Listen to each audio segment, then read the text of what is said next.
I'm Nate Rogers in Lincolnwood, where it was all about training and prevention here at this local facility. Some volunteers from local high schools coming together to learn some pretty critical life-saving measures.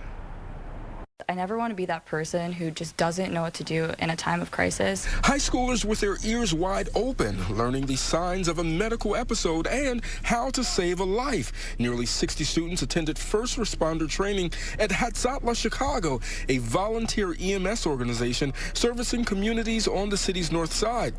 Boom, there you go. Students were trained on CPR, defibrillator use, how to stop bleeding, and how to administer NARCAN, a nasal spray used following an opioid overdose. This is what you want to look out for. This is how you recognize an emergency.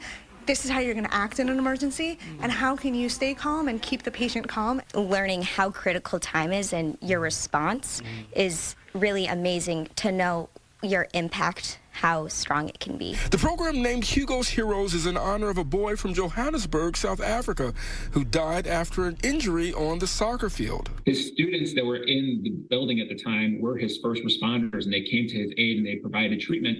And he did survive for a few days until he succumbed to his injuries. I'm not just a cop telling you this stuff is bad. Special Agent Greg Chiskowski from the DEA educating students on addictive substances. According to city data, in 2021, more than 1,400 people died of an opioid overdose in Chicago, the highest number ever recorded in the city. They're seeing it in social media from friends or from musicians or athletes that supposedly they're getting high and this is fun. This is all good, but the problem is young people are more susceptible to addiction than ever.